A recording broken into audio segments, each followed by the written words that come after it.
सदैव सदैव तिच्या वडिलांचा हात तिच्या पाठीवर राहतो, तसाच तुमचा हात सदैव माझ्या पाठीवर राहू द्या।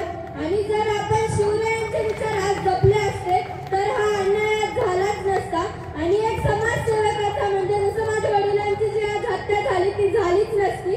माझी एकच प्रशासनाला एकच विनंती आहे की जे आरोपी आहेत त्यांना कठोरात कठोर शिक्षा झालीच पाहिजे। हात दिली लेकिन या आणि संख्या आली लाखोने आज ही परिस्थिती झाली आहे, कारण की जो आज आपल्याला अन्याय झालाय तो दूर करायचा आहे, त्या न्यायाकडे जायचंय, त्यासाठी कोणाचा जीव गमवावा लागत असेल याबाबत दुःखद कोणतीच गोष्ट नाहीये।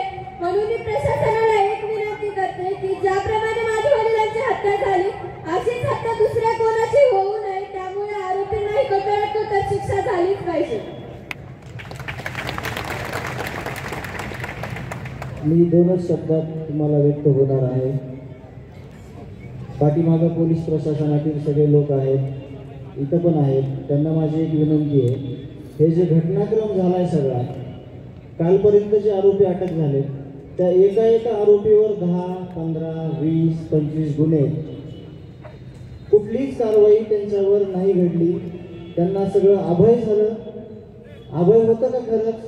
त्यांना कोणीतरी पाठीराखे होते म्हणून ह्या घटना घडल्या। माझा भाऊ आज जिवंत असता जर सगळ्या गोष्टी ज्या ती त्यावेळेस केल्या असत्या, आणि ही संघटित गुन्हेगारी बीड जिल्ह्यातील आहे आणि या संघटित गुन्हेगारीला जर कायमचा ताळेबंद करून एक महाराष्ट्राला आदर्श दाखवून द्यायचा असला तर माननीय मुख्यमंत्री साहेब, तुम्ही आम्हाला आश्वासन दिल्याप्रमाणे, तुम्ही अधिवेशनात बोलल्याप्रमाणे, तुम्हाला आतापर्यंत सगळ्या गोष्टी जिल्ह्यातल्या जवळपास कळाल्या।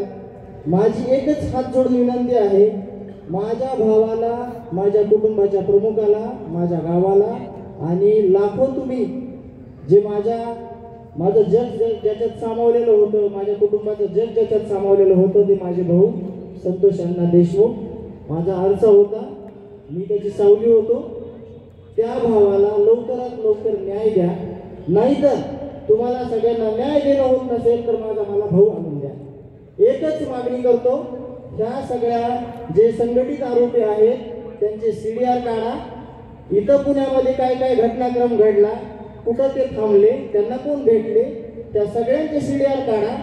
काय जितकी लाईन लागायची तेवढी लागू द्या। एकदाच दाखवून द्या असं की गुन्हेगारीला कुठेही कुणी पाठीराखण करत नाही। आरोपीला कठोरातली कठोर शिक्षा द्या। देशमुख कुटुंबाला नव्हे तर सगळ्या 18 पगड जातीला जे आज रस्त्यावर आले त्यांना न्याय द्या, एवढी माझी हात जोडून विनंती आहे।